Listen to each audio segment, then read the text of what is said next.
Can't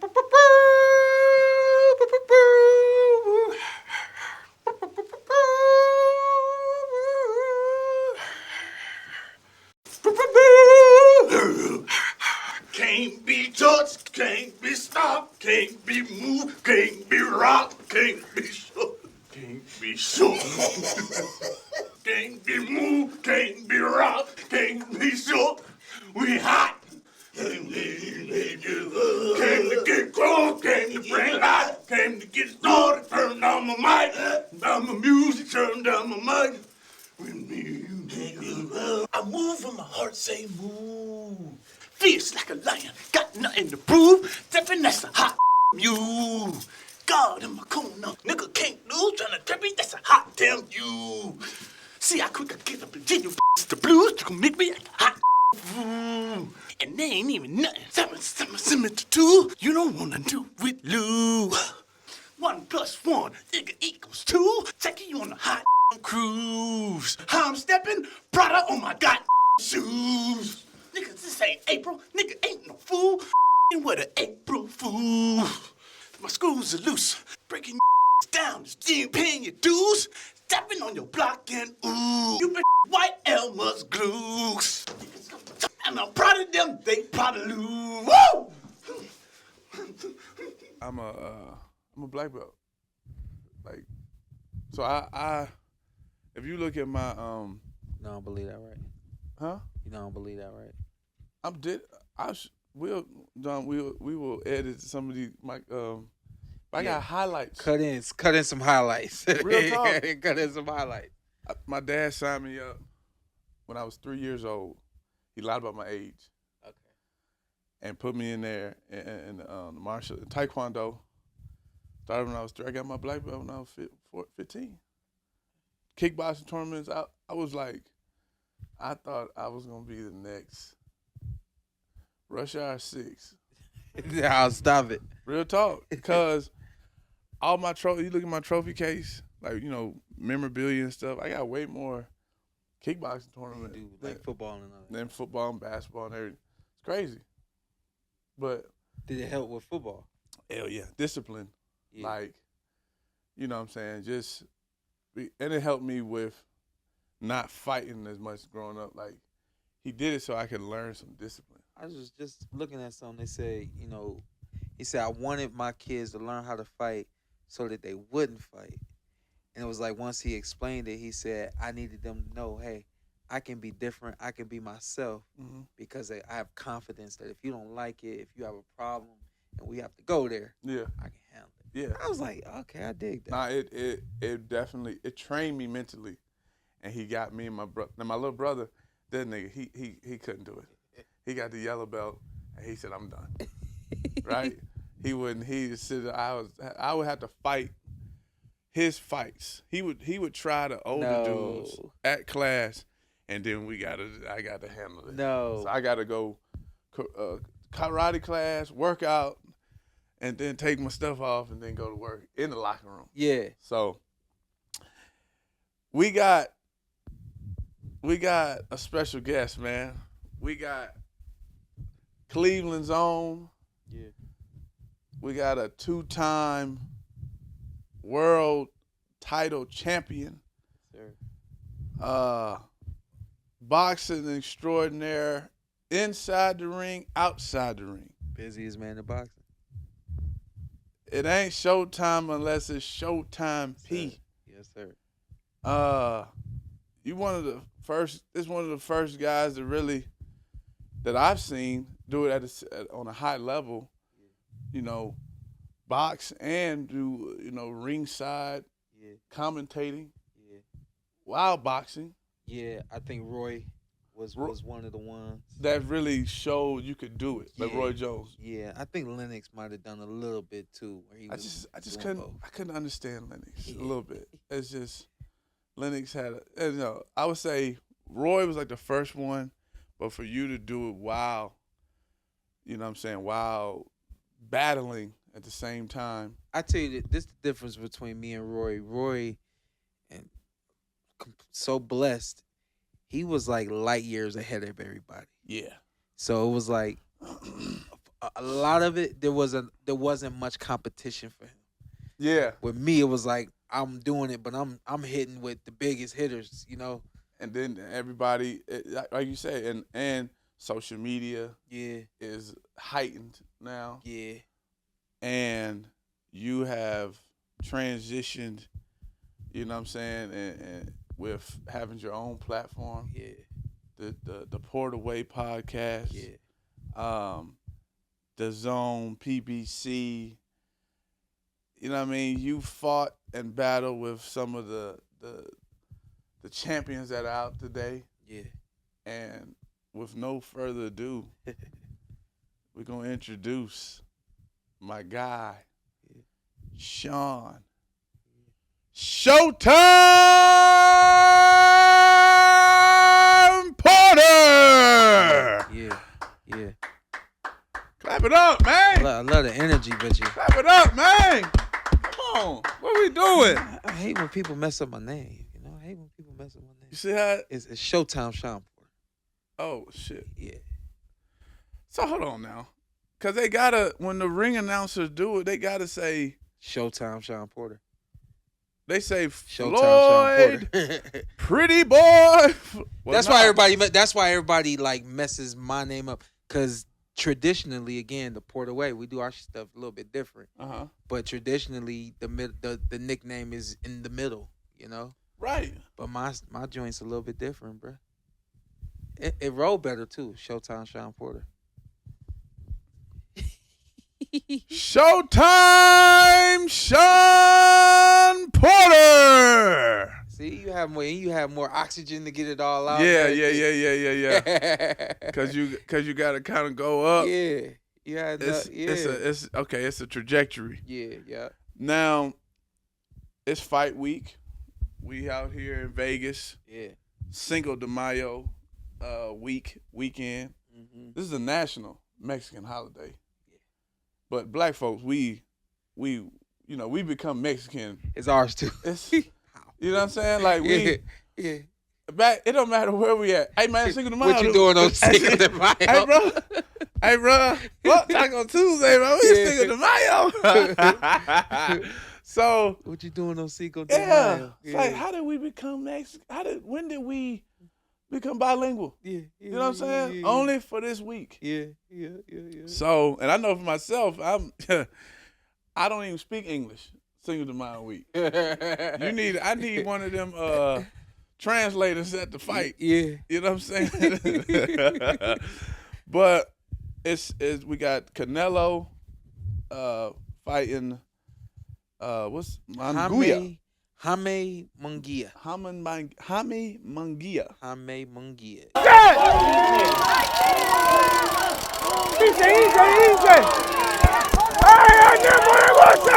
Undisputed super middleweight champion of the world, Saul Canelo Alvarez. Hey!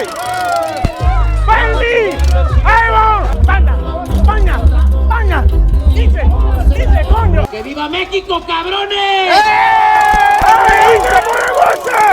¡Diablo! Mañana, ahí vengo dos sí mañana.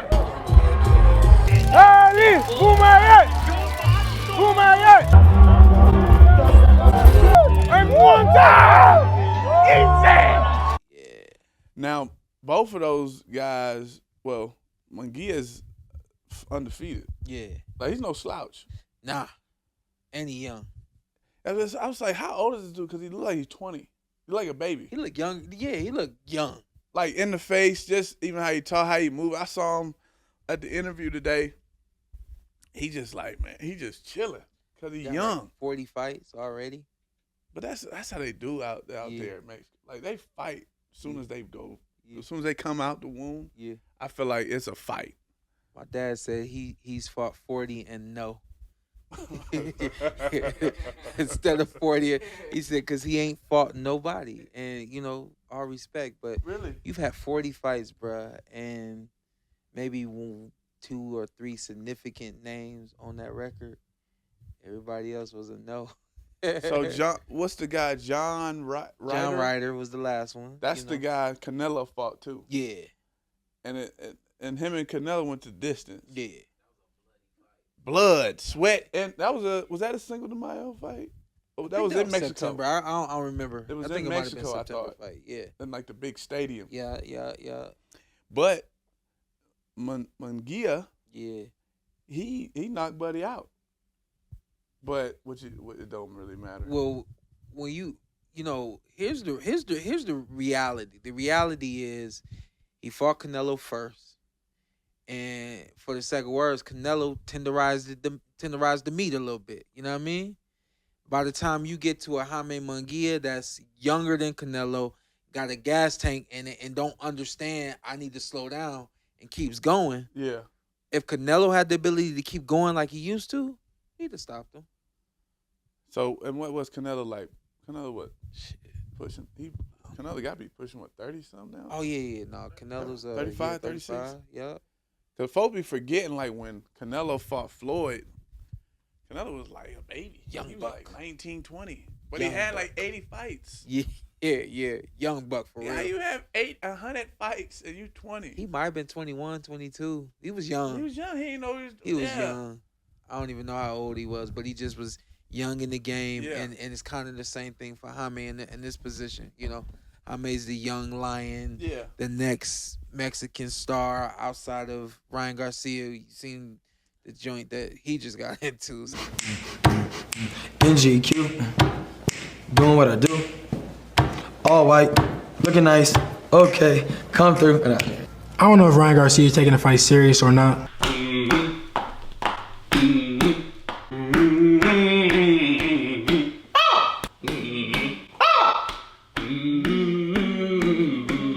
Drug test.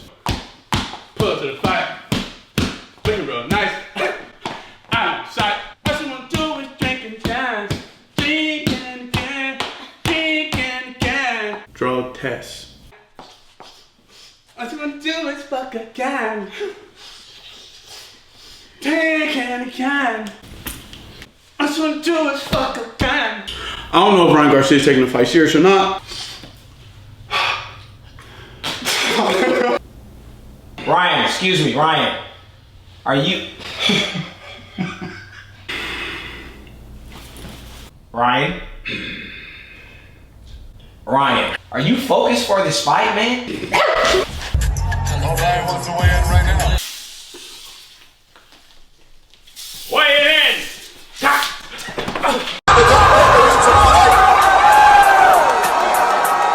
Let's go!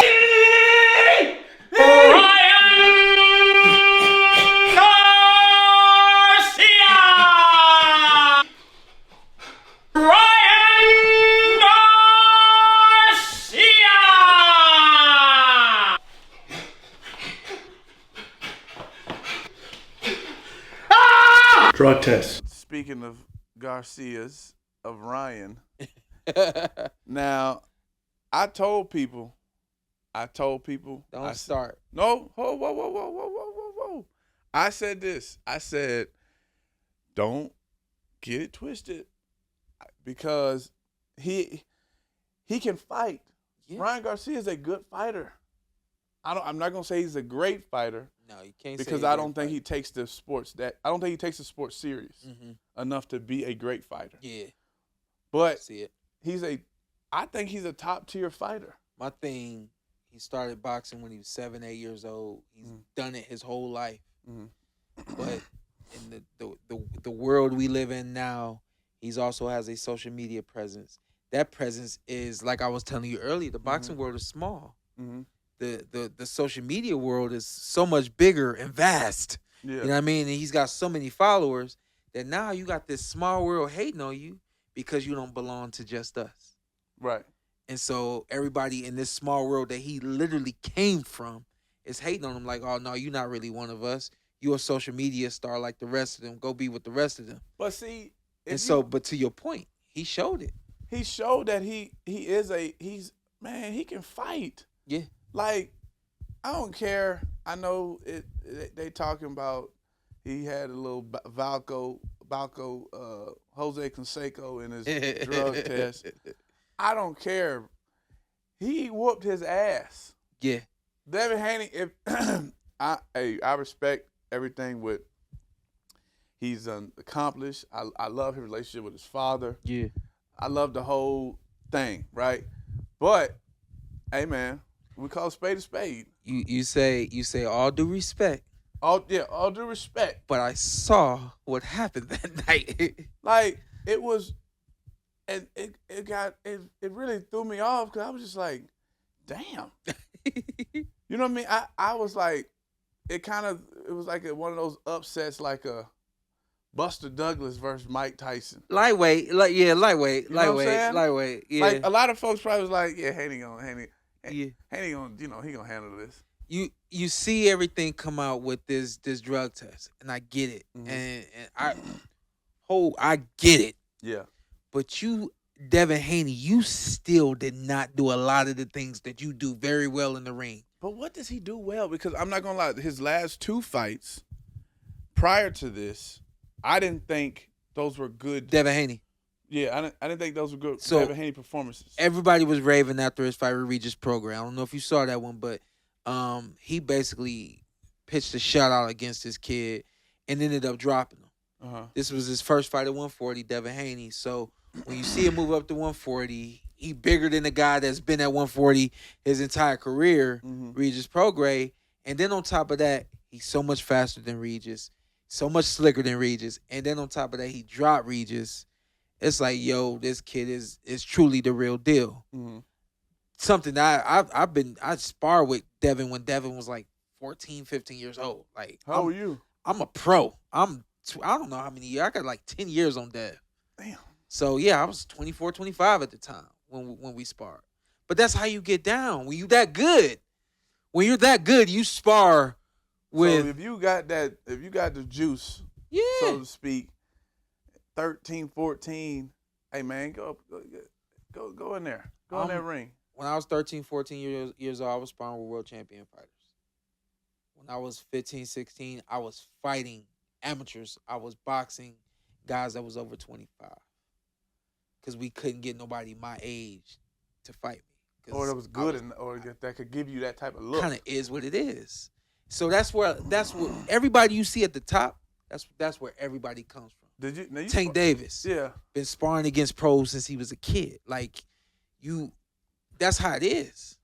So when you get on these stages, it's like, I mean, it's supposed to be, for the most part, it ain't supposed to be nothing new. Ring the bell. Yeah, it's supposed to be just clockwork. Like, nigga, let's block. Clockwork. Talking about all this. I've been fighting niggas 40 for years, man. Yeah. Let's do it. Yeah. So now what, like, I guess world champs have you sparred against? Because did you spar against Pacquiao? I sparred with Manny. Yeah. I sparred with Manny. I might have been like 10-0. Young. 12-0. Yeah, when I sparred with Manny. Yeah. I did 2 camps with Manny. So we got a call that Manny Pacquiao was about to fight Miguel Cotto. And somebody that we knew from back home was in L.A. You need to come out here. You need to audition. Let Freddie Roach see you. I think Shawn should be sparring with Manny to get him ready for Miguel Cotto. This guy knew all about my amateur pedigree. He knew about me as a pro. The world don't know about me. You know, the boxing world does, but not even the pro boxing world. Yeah. But he had enough confidence that Shawn's going to come out here to L.A., and he's going to impress Freddie, and Freddie's going to say, hey, I want to take you to the Philippines. And it actually worked. You know? So you was out in the Philippines. Yeah. Like, tell me about that. Like, is that like a culture shock? Beautiful. Because Manny like the president out there. Yeah. So like Barack Obama. Everywhere you go, once they started doing news articles and stuff like that, and people find out that I'm training with Manny, everybody, oh, hi, can I have a picture? Where's Manny? Yeah. I don't know. You know? Yeah. I don't know. Manny is like the president. So we didn't do nothing with Manny except for both times we went over there, we took the plane from the Philippines back to the States. And now we with Manny and his entourage. I mean, he got police officers in front of the cars with their lights on, taking his, escorted all the way through. He just give you that smile. Yeah. He just give you that. Yeah. Hi. He would show up late to the workout, right? Like an hour late to the workout. I'm salty because I done warmed up 3 times. I don't even want to train no more. And he come in with the smile. It's all right. Come on, let's do it.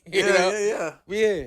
So, I guess, you know, with the state of the boxing right now, like with the young stars, do you kind of feel like it's in good hands? Coming from like you sparred against like Pacquiao. Yeah. You know what I'm saying? So you got it was like that Floyd area, De La Hoya, Bernard Hopkins, Roy Jones Jr. It seemed like it ain't going nowhere.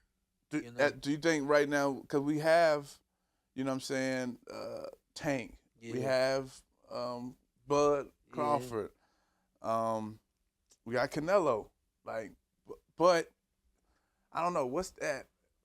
I was just talking to my dad, and we were just talking about the Garcia fight and Haney and everything like that, and he was just like, Lou, he said, it's just something, I don't know what it is. He said something missing because we used to literally sit up.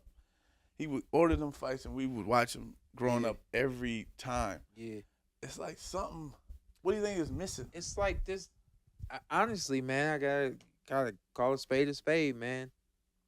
Boxing ain't promoted like it used to be promoted. Boxing used to get you excited about what's happening. Now it's like boxing just follows the same rigmarole where it's like, come, sit down, listen to everybody say how good camp was, and it's going to be a good night on Saturday night, get your tickets. Come on, man. Don't nobody want to see that. So it ain't got no personality no more. No personality. Like, we need Don King back. Yeah. Don not coming back. I'm just saying, like, you might have to be a promoter. Come on now. You got the fro. I got a little something going on, don't I? I mean, we, like, even like, you know, I've seen, you know, the fighters would kind of promote with their personality. You know what I'm saying? Yeah. Like, we talked about Roy Jones, Bernard Hopkins. Like, they all just no consistency. It's like I was telling you, when you go to do a impersonation, you can't back out of that impersonation. Right. You know what I mean? So even here, we'll take Ryan for an example. Yeah. If you want to expose that you're a Christian, be a Christian. Mm-hmm. You flip-flopping from being a Christian to being a street dude. We don't know what to believe, bruh. You giving us so much that it's like we don't know what to hold on to. And instead, most of us waiting on you to go away because this is a bit too much for us. Right, you know? right. Then you go on the other side of that, you got Devin Haney, who you know, you present yourself well, but you not no talk. You know what I mean? Like, you're not gonna say nothing that's convincing. You know what I mean? Like, your pops probably gonna say something for you. You know what I'm saying? Like, now Bill talks that shit. Yeah. Oh yeah. We on it. Yeah, you porch poodle, boy. Yeah, Floyd. Yeah. You don't want to step outside. You don't want to step outside, Floyd. But it's like, so like, Tank is probably one of the realest fighters in the world. I can't even say probably. He is one of the realest fighters in the world. This must see TV. We got to see the clip. You can't get this on ESPN. Only on the Lou Young show. They good. They good. They straight. They talking. Leave it alone. Don't edge. They good. They bet. They all right. They straight. Talk to him, Kyle. I like that. We just want to see a good Talk fight. to him, Kyle. Talk to him, Kyle. You're going to get that. I'm messing with my young. Come on, Unc. Good. I like this. Unc going through them flicks for that video. Here, hold the mic. Hey. Excuse me. Oh, sorry. I still got the mic on me, so yeah.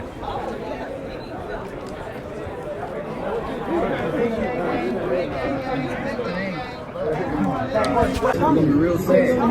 Real sad. Hey, look at me. Hey, did you see this fight? I'm taking all this shit. So all this shit you talking about, bro, you gonna be real fucking sad, nigga. I don't need none of that. I like this. It's that toxicity. There's the Lou Young show. Make sure y'all tune in every week. Okay. Talk. Dirty Talk. Everybody talking. Talk. Talk. Not you, nigga. Talk. You not that. Too much. You not that. Talk. You not that. Talk. And I know for sure you not that. I talk to him. After this fight, after we fight, ain't none of that shit. Ain't none of that shit happen, nigga. After we fight, nigga. This is my shit. After we fight, ain't none of that shit happen. What round? Hey, if he knock him out in 8, we can't be late. 8 or 10? That's what I'm telling you. He's from the suburbs. He's from the suburbs. I don't know. Me and him don't got nothing in common. But the little female he got. Talk about him on now. That's the problem. But that little female he got, she probably around here somewhere.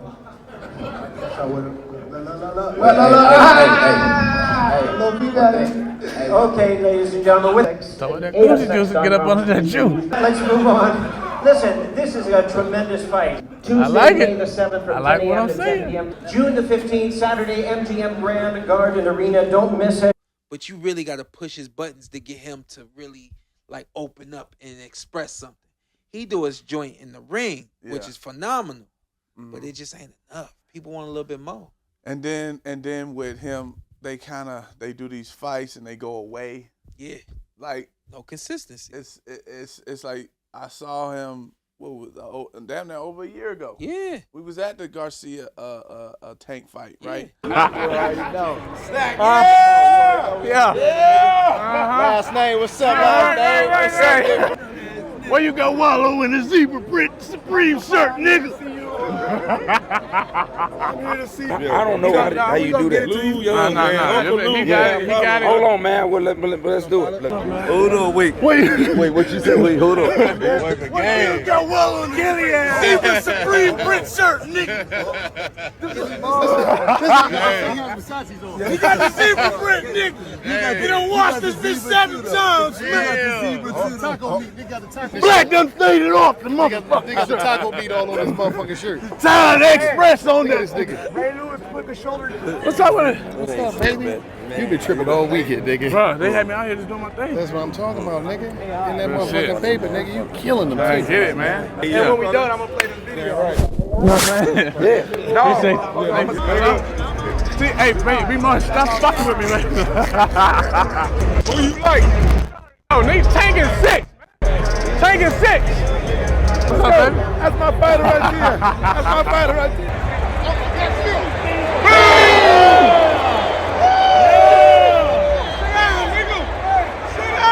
We need if you the face, you are the face of boxing. I got to see you at least 3 times in that ring. Show face. You know what I mean? Like why is it that these niggas take these hiatuses? Yeah. You know, fighters get to a point where they're making enough money that they don't have to fight a lot. Most fighters, people don't know this, most fighters, they first year into the game as a pro, fighting 8 times, 10 times. Yeah. My first 3 fights, I fought twice in October and at the end of October, the first weekend in November. Like I had 3 fights in 2 months. We were at the what was that? Canelo's last fight. After the fight, everybody left. They had the amateurs after, or not amateurs. They had another fight after. It was Floyd's. What's the young boy? Camille. Camille Moulton. The young boy. He kind of looked like a little tank. Yeah. Man, they let that boy off the leash. Yeah. 2 rounds. Bop, bop. Floyd said he'll probably fight next week. Everybody calm down. He'll fight next week. And then after that, we'll have in 3 more weeks, he's gonna be world champ. Like, I was like, damn. Yeah. But like you say, but it's like when you hungry. We fighting for pennies at that point. Not literally, but we fight for pennies at that point. When you get to a Tank Davis level and you don't have to fight to survive now. You're the A side, you're the draw. You're the A side, you just fighting, now you fighting when it makes sense. And you fighting who makes sense. Instead of just taking on any challenger and making your money. And that's kind of like what my thing was, and that's really why people revered me and respected what I did, because my thing was the money gonna be the money. I'm after my legacy, and I'm after fighting the best. Yeah. And only in order for me to be recognized as being one of the best. I never wanted to be the best. Right. I wanted to be in the ring with the best and show y'all that no, I'm just as good as him and I'm better than him on any given night. So what you're saying is like when it came to the competition, it didn't really that wasn't like what drove you. You just What were you competing against? I guess. Man, what was I competing against? I had a plan. Right. And part of my plan was to be recognized as somebody who could really do this. Right.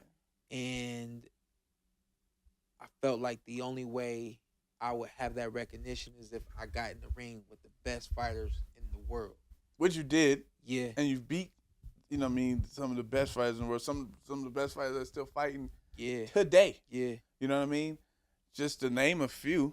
Yeah. If we want to, we can go like when I say today, I mean like you done fought Bud Crawford. Yeah. You know what I'm saying? I thought me personally, I'm not just saying it because I know you was a former fighter and you on the couch and you might swing.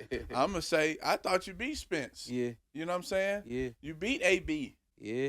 What up? You a silly nigga. I fuck with you. Hey, do a real quick drop. Just tell them to tune into the Lou Young Show. Hey, man, you already know who is AB always ballin', man. Two of my nigga Nick Young, man. Nah, Lou Young. Nah, Nick. My bad. See, that's that I got CTE. comedian in That's that CTE. Nah, I got comedian in me too, though. All right. All right, no. And you got Hey, that blend in there. you already know who it is. AB, man, always ballin', man. Yeah. Tuning in my nigga Lou Young, man. You already know Yeah, doing the can his man. thing. Anybody can get it, nigga. Hey, man, don't come too close. No, because we just got off them. Yeah, I got you. Don't worry about it. The problem, Broner. Yeah. Right? Like Paulie Malignini. Is that it? And Paulie was, say what y'all want. Paulie was straight, bro. Paulie was nice. Paulie was all right. Yeah, and now he had some good days. When Adrian took his girl and shit, that's when things got twisted. Yeah. I didn't understand it, but that was some outside the ring stuff. My side piece. Yeah. No, bro. You about taking my side piece, bro. No, bro. I said, damn, Paulie. Right. God damn. But don't do that, bro. Good fight. Imagine the chick though, like what she was thinking though. You know what I mean? Like nobody considers the woman in this situation. I'm gonna tell you exactly what she was thinking. She probably was like, I hope they pan that camera right on me so my likes can go up. You done fought Andre Berto. Like, dude, you have got in the ring with some Danny Garcia. You beat Danny Garcia. Yeah. Like Danny Garcia, man, that's a Philly bull. Yeah. Ain't that how they said? Philly bull. Right? Keith Thurman. Yeah. Keith Thurman got that list.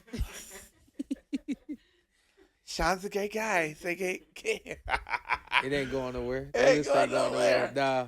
No, but like, tell me about that. Like, you know what I mean? When you get ready for like a fight with those type of talents, man, what is the mental capacity like? It was great, bro. Like every bit of it was great. My first world championship title was against Devin Alexander. When I fought Devin, he only had one loss. Mm-hmm. Devin was a part of the 04 quad, and I was the 08 quad. So he had 4 years on top of me as a pro. Okay. So when we got matched up against each other, nobody thought that I was gonna beat him because they knew his name. They just didn't know my name.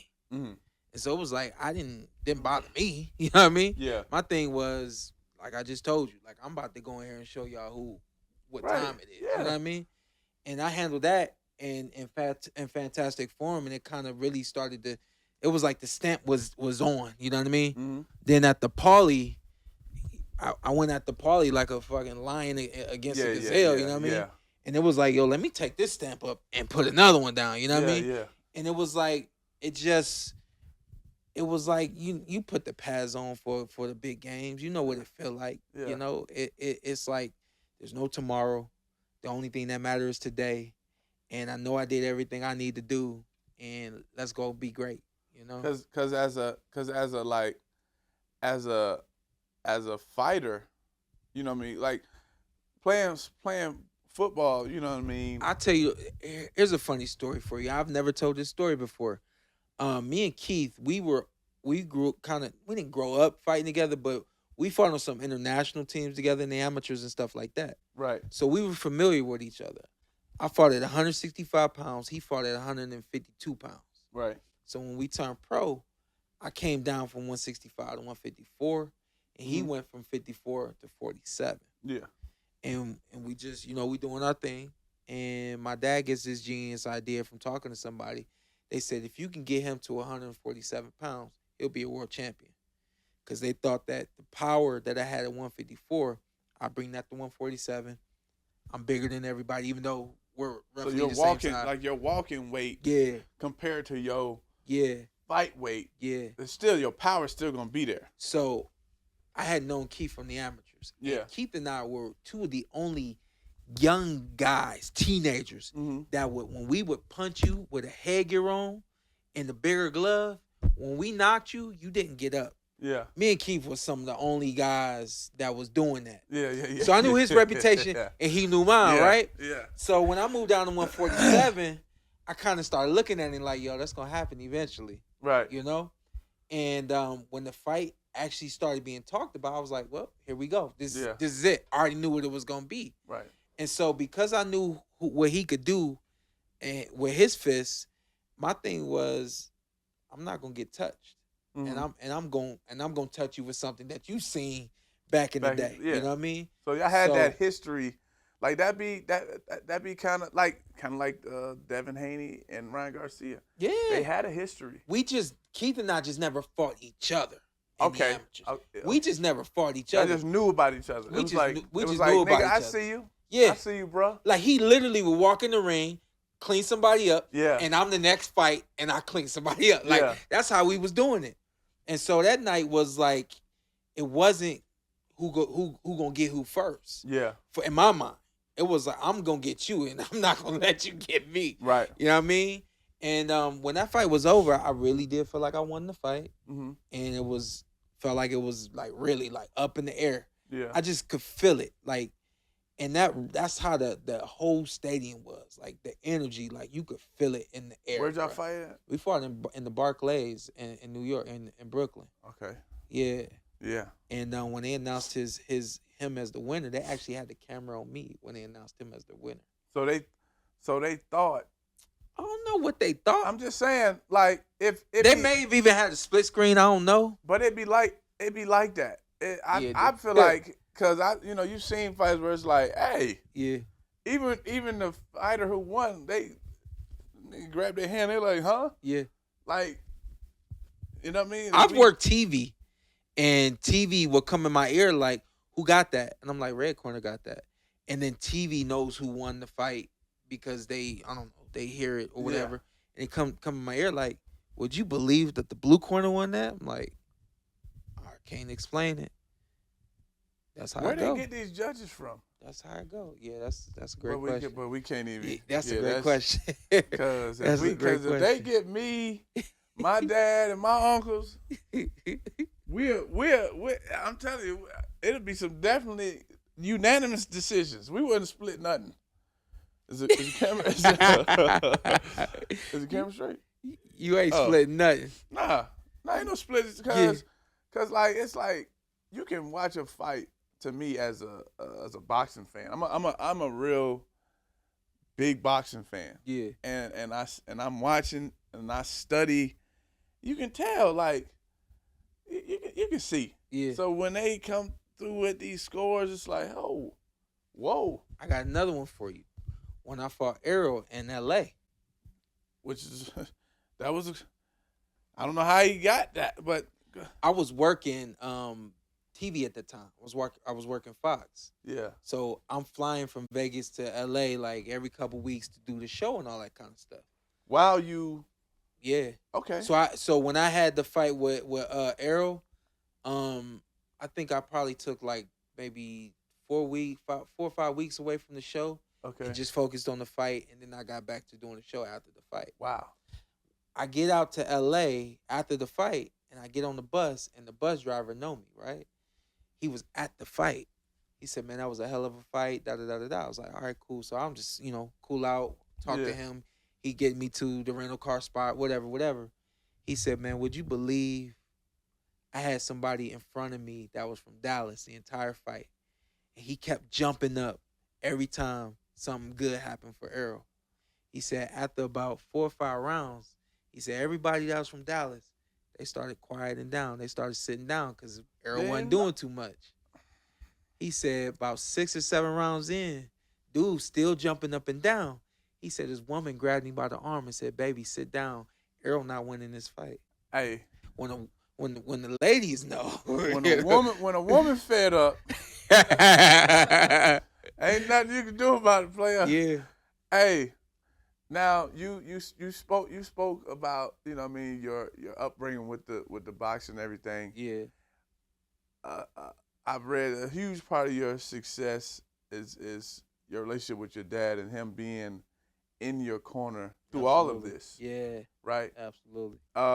Speak a little bit about that, like that influence, that relationship, him knowing to take you from 154 to 147. Right? All of it. Like you know what I mean? I had this conversation earlier with somebody. Another kid, his dad is more of a manager, doesn't train him and stuff like that. And I said, I don't know about you, Vito. Shout out to Vito. I said, I don't know about you, Vito, but when I was turning pro and told my dad I wanted to turn pro, my dad was like, I'm going to manage you. Yeah. And I'm going to train you. And as long as you listen to me, we're going to get everywhere we want to go. He said, I'm going to protect you. Ain't nobody going to protect me the way I'm going to protect you. I had no clue what my dad was talking about. Right. Because you only know what you see on TV. You aspire to get the belts and all that kind of stuff. Mm-hmm. But my dad has always been very gifted with having this foresight, being able to see what's going to happen, how it's going to happen, make the right decision. I mean, top to bottom. Yeah. Give my dad all the credit in the world because my dad knows how to make decisions. My dad knows how to take control. And that's exactly what I needed for myself because when I was young, like all these other fighters, I just want to get in the ring, fight, do my thing, and go home. I don't know about promoting. Mm-hmm. I don't know about talking myself up. Yeah. I don't know about promoting a fight and getting people to come to a fight and all those kinds of things. I could do the hell out of that stuff now. Yeah. I couldn't do it when I turned pro, so I needed my dad, Needed my dad for the entirety of my career. We had our bumps and our bruises. Oh, of course, man. That's I be telling people like my dad, he was one of them dads like like before I knew Frank Lucas was, my dad was like a Frank Lucas type. Uh-huh. In the corner, like a quiet assassin. Uh-huh. See everything. Yeah. Right? But he was playing chess. Yeah. And he was like putting the pieces together for me at an early age. Yeah. Like put me in karate, right? Put me in taekwondo. Then, having me play all these sports. Like he just saw something. Yeah. And, coming up, the success was going because I listened to him. Yeah. When I got off track, so to speak, yeah, and especially like college, professional football, I would tell people all the time, I was like, I stopped listening to my pops. Mm-hmm. Not to the point where like, I was like, I'm beefing with my dad, but it's like, I'm smelling myself. You just want to go a different way. Yeah, it's like, dang, man, I've been locked up in here. Yeah. So I'm ready to fly. Yeah. But I was flying the wrong route. Yeah. And once I was like, shit, as soon as I got back on track with my dad, even transitioning, doing what I'm doing now. Yeah. You know what I'm saying? He's still coaching me. He don't know nothing about social media. Yeah. But he can still give you something. Somehow, some way, man. That's like the beauty with being a good father. Yeah. You just know what to give your son because that's a piece of you. You know what I mean? And that's what I do with my boys. Yeah. I talk to my boys. My boys are 6 and 3, and we got a baby. And I talk to the baby too. Yeah. I talk to him because that wasn't what my dad did with me. And in retrospect, as a grown man, I recognize like, dang, I wish he would have just talked to me. Yeah. Instead of always demanding or instead of always expecting. Yeah. Tell me what's up. So that's what I tell my boys. I say, yo, you're gonna get to a point where you don't want to listen to me. Yeah. And we had a situation in the hotel. My son bust his nose. Uh-huh. I took a picture of him, and I told him, I said, I'm gonna show you this every time you don't listen to me, because I told him not to do what he did. Yeah. So my thing, I don't want to put my hands on you. Yeah. I don't want to chastise you and yell at you and all these kinds of things. Say, remember when you wasn't listening to me? Remember how you felt? Yeah. Remember this moment? Yeah. This is what's going to happen. So you got all boys. Yeah, I got 3 boys. I got 1 girl. Yeah. And I think she's equipped. That's an equivalent to like 3 boys. Because, dude, she's 7. I mean, I've learned a lot of patience. Yeah. Right? And it's like, it's crazy because as I'm a father, right? But like the way my dad interacts with my daughter, like, nigga. Yeah. He wasn't doing this shit. That ain't the real you. Man, come on, man. My mom, Luke, why? Stop. Don't yell. Yeah. What you mean don't yell? Yeah. Hey, man, hey, y'all go some. I'm actually parenting them like, hey, man, this is my child. But at the same time, they still teach. They still got to coach us. I think what you see is the regrets. That's how I feel. Yeah. That's how I feel. Like my dad would come in the house and my son's crying. He's, what happened? What's wrong? I'm like, go. Get back in your car and drive back to your house. Like, and I'll come to you. You tell my ass, man, shut them tears up, bro. Yeah. We don't cry around here. Yeah. We don't do that. Yeah. Hey, we men. Man. And I feel like my dad is like, I probably should have did this with him. So I'm gonna do it with these. You know what I mean? Yeah. It's like their second go round. Like we lose some, we win some. Yeah. You know, we live to fight another day. Yeah. Right? Like, and speaking of that, I got transition like I do this shit. I'm starting. Go ahead. Be clean with it. You know, as a fighter, right? Amateur, like people don't. A lot of people don't know. Like when amateurs, you fight 200, 300 fights. Like every fight, you don't win. Yeah. Right. There's some losses. Yeah. But when you get on that pro level, those losses are obviously highlighted. Yeah. What's the mental, like, when it comes to coming back after a loss? Yeah.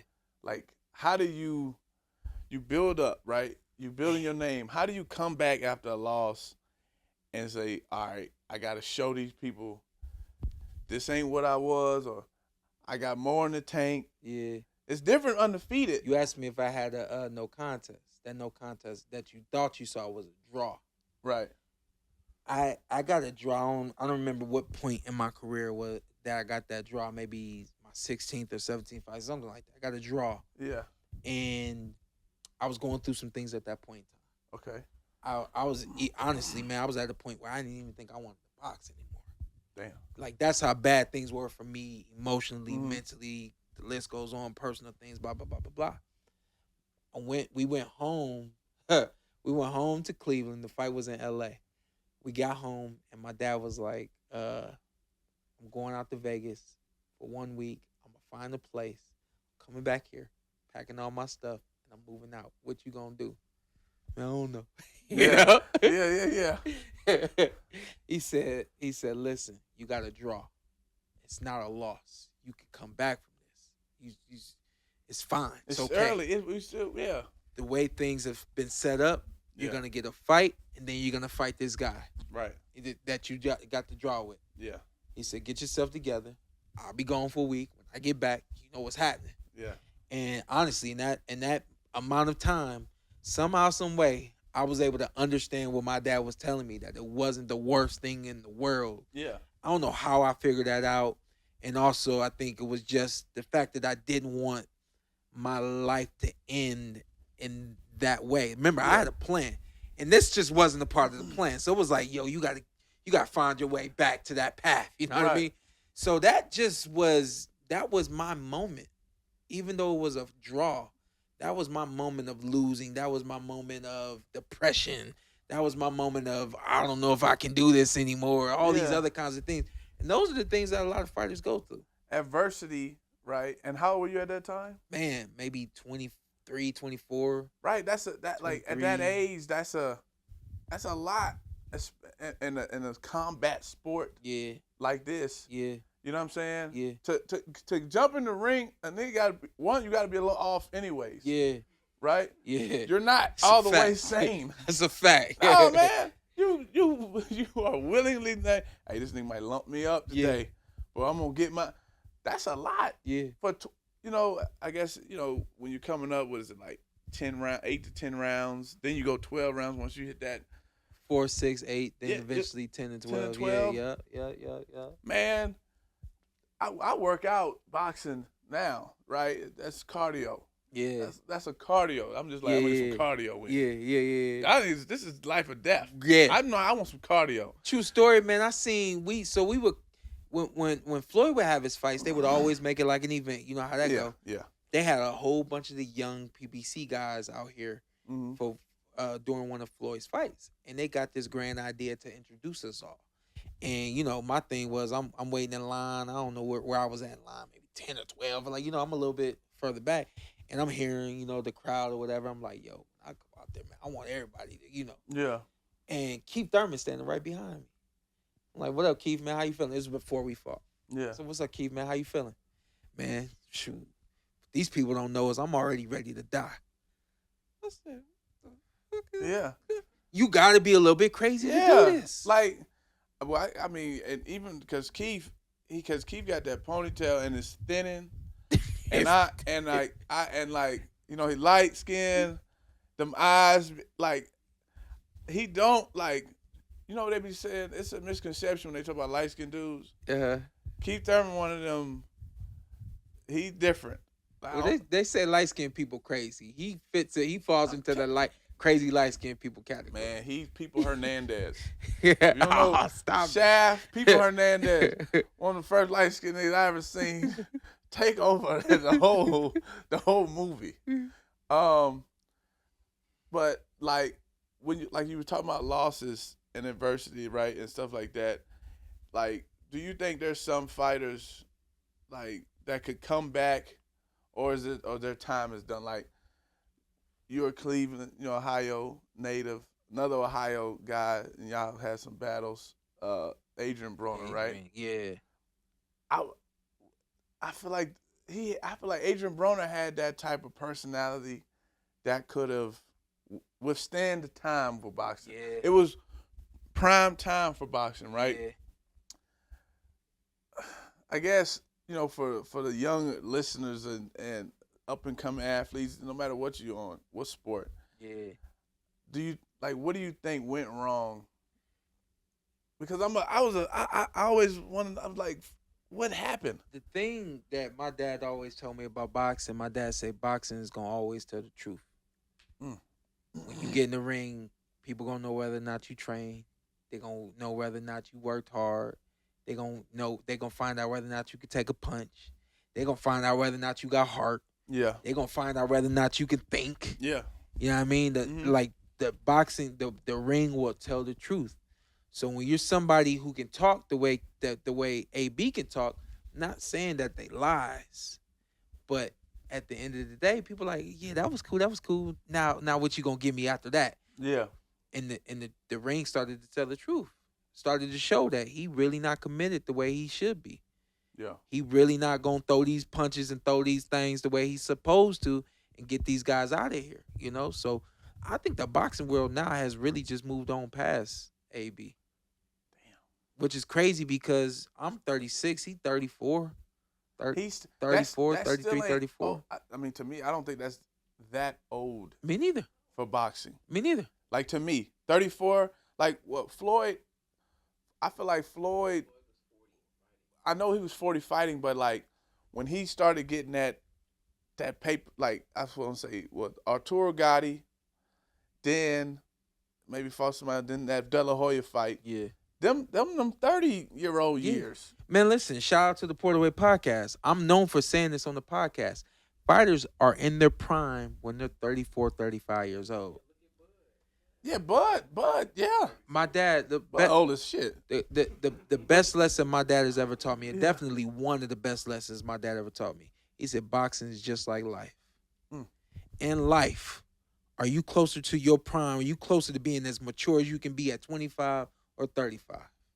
35 for sure. You think better at 35 or you think better at 25? I know I wasn't thinking better at 24, Yeah. 25, because shit, You wake up in the morning at 35 with true ambition and goal, and I know what I'm gonna do. You've been through things. You gotta have experience. It's the same thing in boxing. Yeah. The thing that has to be able to carry over is your health. So a lot of times, if you're not a fighter that's got good defense or you've been matched up really tough and things like that, usually what happens is by 34, 35, your health could start to deteriorate at that point. And so that's why I think for the most part, boxing has always taught us that it's a young man's sport. Right. But you ain't giving none of these young guys, well, they getting these shots now. Yeah. But when I was coming through, I ain't get no shot till I was 26, 27. Right. Opposed to these guys getting it when they 22, 21, 22. And they getting that bag at Yeah. an early age. What was your what was that big payday? Like what age for you was that big? That big, what they call it, that big boxing purse. Yeah. Yeah. Shit, I don't know. Cause I don't even remember what the first world championship purse looked like. I don't even remember. Nah. You remember what it looked like? Nah, I don't. I remember my signing bonus in football was $3,500. I know you remember that purse. How old was you? My rookie year, 22? 21? 21? Yeah, 21, 22. Yeah. So but you wasn't getting no percentages taken, you know. Wow. Even though, boxing is so to speak, an individual sport. Yeah. Right? So you get that big payday. Yeah. You know what I mean? A lot of people don't know, like you said, after everybody get their percentage and Uncle Sam come and get his. Yeah. But let's say hypothetically speaking, you're 1.5, right? Yeah. What's a boxer really gonna see? I think by the time they get home. Half of that? Half of the 1.5. But then if you pay all your taxes. If you pay all your taxes and pay. Yeah. It ain't never what it look like. And any fighter that say it is lying. Yeah. Like Floyd, for instance, because I know he's known for making a tremendous amount of money. Right. But Floyd got to a point where he didn't need anybody else. Most fighters need a promoter, need a manager, need a cut man, need a coach. Obviously, Floyd had all those things, but he got to a point where they needed him. And he, So we don't need nothing for you because we gonna get other jobs, Mm-hmm. And I don't hypothetical conversation, but I can't imagine you are a Floyd not saying like, yo, go get it from them, like, Yeah. I got you here. Right. Floyd got a lot of people there, Yeah. But when you're not Floyd and everybody's telling you need me to make that deal, you need me to make sure that fighter is accepts the deal, and the kind of list goes on from there. Yeah. It costs. For these guys, the young guys, cause we want everybody to get their money. Yeah. We want everybody to max it out because, boxing is not it's no cupcake sport. Yeah, man. yeah. This is the real deal. Yeah. You can't, like you say, the ring gonna show if you're taking it serious or not. Yeah.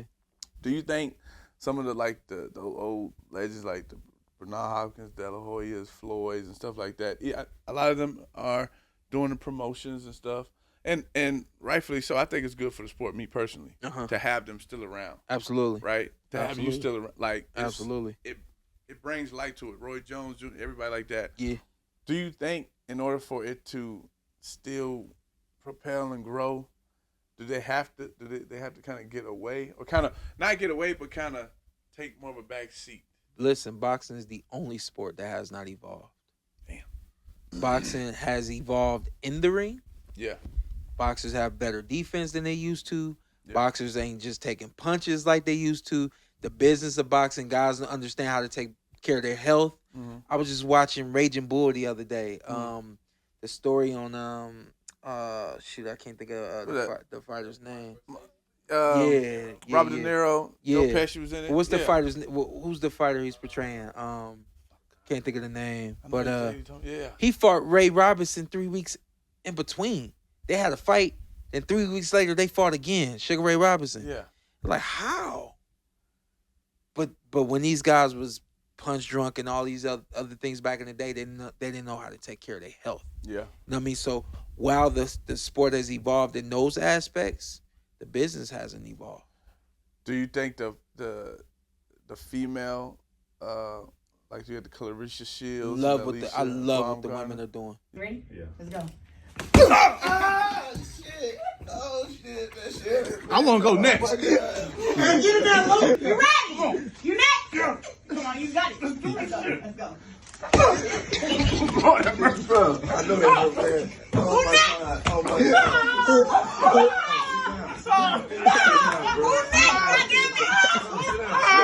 No, hey, look. Hey, look, sit down. Sit down. Quarters on. Sit down. What's your nickname? Clarenzo. She Clarenzo right now. They can't fuck with you. Let me go ahead and come back to. Dang, y'all good? That was a good.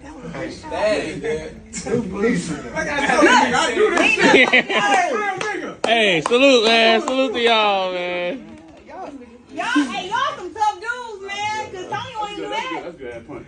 They was talking about, I ain't gonna punch power. You goddamn crazy. You love it? Yeah. I love being able to say I used to not watch women's boxing. Right. I used to watch women's boxing because I like an athletic woman. Yeah. But I like my wife. She played flag football. She played softball. She played volleyball. Like that's cool. I don't want you bleeding. Yeah. I don't want you waking up in the morning with a black eye. Like what I look like. Yeah. So I just never really. It wasn't appeasing to me. Right. It wasn't appealing to me. Mm-hmm. But when I started really paying attention to these women, and these women is getting down, these women are all respect to the men, but a lot of these women is getting in there and putting it on the line. And they showing their personality. Yeah, all that. I'm telling you, the Clarissa Shields, the Alicia Baumgartners. Yeah. Hey, they on and outside the ring. Yes, I'm sir. a fan. Yes, sir. I see you, baby. Yes, sir. And and see, I'm dead serious. It's like you said, it's evolving. I think it needs more light on them. I'm happy that boxing has finally come this way for the women. They always had to be very careful. You can't show too much skin because people ain't gonna take you serious. You can't show up to a weigh-in with makeup because ain't nobody gonna take you serious. Yeah. Don't even do your hair. You know? Yeah, because they used to have Layla Ali with the Jim Jones braids. Yeah. And I didn't understand it. The Jim Jones braids. No. Yeah. She had the braids and they brushed them bitches back. Oh, no. Yeah. So now, yeah, man, she's beautiful. Now these women are allowed to have some personality. Yeah, they have their own platforms now, so they can say what they want to say, how they want to say it. Yep. And I think women are now receiving the respect that they deserve for a long time. I wasn't aware of it. All right. Mount Rushmore. Oh shit. Boxing. Yeah. Give me your Mount Rushmore. Gotcha. See, I need 4 of them, right? 4 on Mount. There's 4 on there. 4 of them, right? There's 4 on there. Listen, you have to give our respect and love to Muhammad Ali.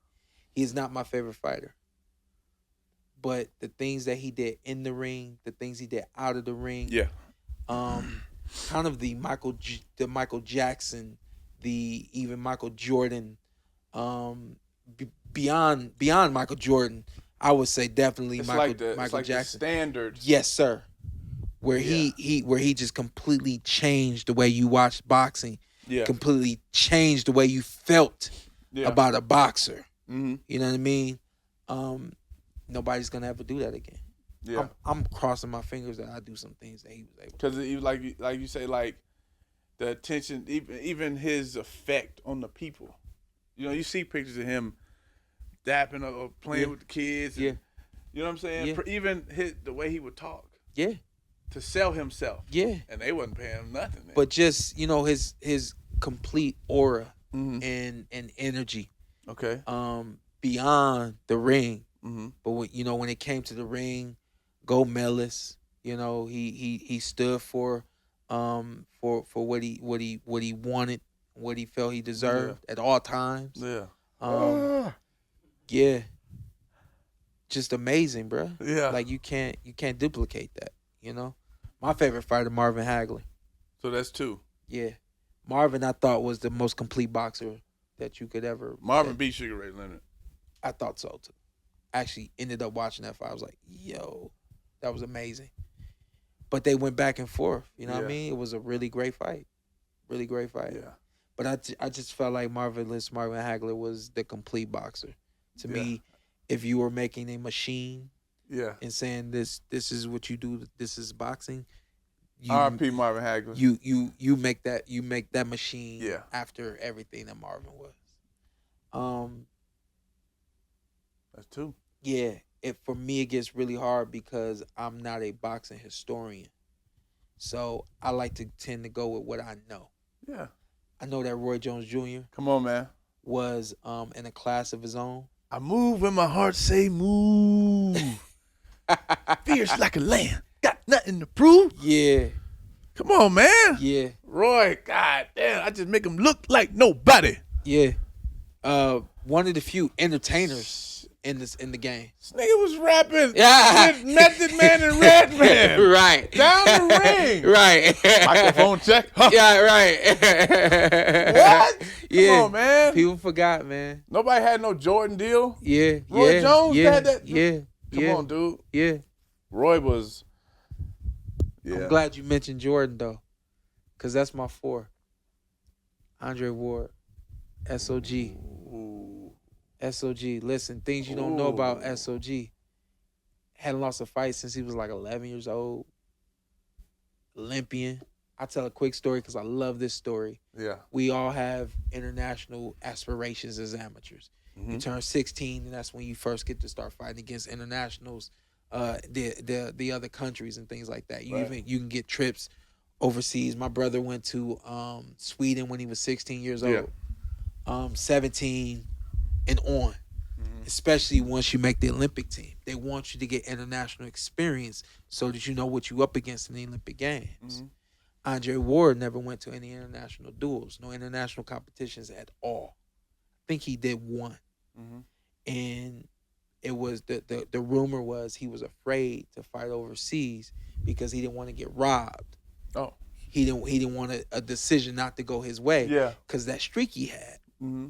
In retrospect, which again, just to speak to the genius of Andre Ward, he's, I don't know how old he is, 19, 20, something like that. And he goes to an old head, shout out to Naseem Richardson. And he told Naseem, he said, everybody thinks I'm afraid to fight internationally. He said, well, what is it, champ? Why won't you go overseas? Everybody else is doing it. He said, I want the only time they see me to be when they can't do nothing about it. Mm. He said, when they see me, it's going to be in the Olympic Games, and they can't make adjustments then. He said, if I let them see me now, they're going to know who I am. They're going to know what they need to do to beat me. Mm-hmm. I'm not going to give them that opportunity. But when they see me. So you see Floyd fight in the Olympic Games, and he came up short. Robbery, 100%. Robbery. Roy Jones Jr., robbery. 100%. But he gets a silver medal. Yeah.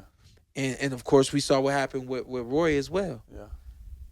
But Andre Ward was complete genius in that aspect, because when you're an inner city kid, black kid, and people telling you can go overseas, all expense paid, all you got to do is show up and fight, we all can't wait to do that. And he said, nah, I want to win a gold medal. And the only way I win a gold medal is by sacrificing all those trips. He bet on himself. He bet on himself.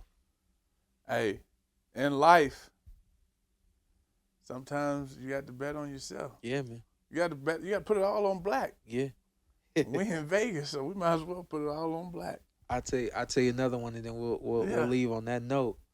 I started my podcast in 2020 during the Porterweight podcast. The Porterweight podcast during the pandemic. It was right after so the pandemic still was going on in 2020. We launched the podcast in September of 2020. Mm-hmm. So I was doing the show on Fox. Yeah. And so once the pandemic happened, and I'm seeing like, you know, all these other people on ESPN, they doing their stuff from home. I went and got a whole bunch of equipment. I mean, a couple $1,000s worth of equipment. Yeah. Because I'm like, when they call me, I'm gonna be ready. Like, yeah. Porter Way. Like, I'm just trying to, you know, always be ready. Yeah. You know what I mean? Always stay ahead, and you never got to play catch up. Yeah. And they told me that the show was canceled. I was like, I'm looking at all this equipment. I'm like, shit, man. Like, I'm gonna do with this. And so I decided to start a podcast. Yeah. I retired in 2021. My dad's like, yo, you left a lot of money on the table. You still could get 3 or 4 more fights and make a whole lot of money. I said, nah, Dad, I'm good. I'm doing what I want to do. I'm exactly where I want to be. He said, that ain't the way to go. I said, no, this is going to work out, Dad. I had a plan. My plan was to fight, create a big enough name for myself, create enough notoriety for myself that whatever I did after boxing, you want to see it because you got to know me and you like me. Yeah. I got the podcast. I started the suit line, launched the suit line last year. See the suit?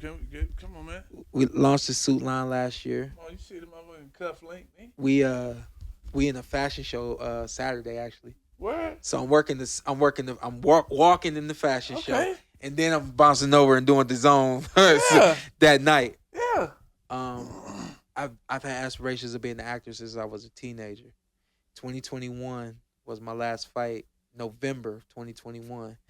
In December of 2021, I was in DC, around your way, shooting some sizzle reels for film. All right. I am gonna be the lead in this film. Okay. So when you talk about betting on yourself, 100%. And transitioning. Yeah. Shit, the sport. You ain't in the ring no more. Yeah. I ain't on that field no more. But we still finding a way to stay in the same field of what that got us here. Sure. And figure out a way to still eat. Yeah. Yeah. We ain't get used by the sport. Yeah. We're gonna use the sport for us. There it is. And on that note, that's episode 6 of the Louis Young Show podcast. Showtime Shawn Porter! Yes, sir. I always wanted to be like in that corner waiting for my motherfucking name to be called. No, you didn't. No, you know didn't. No, you didn't. No, you didn't. You ain't crazy. You ain't that crazy. Nah. Can't be moved, can't be rocked. I go. Hold on, okay. Can't be touched, can't be stopped, can't be moved, can't be rocked, can't be shook. Come on, man. I know. Come on, dude. Can't be touched, can't be stopped, can't be moved, can't be rocked, can't be shook. All right, let's go.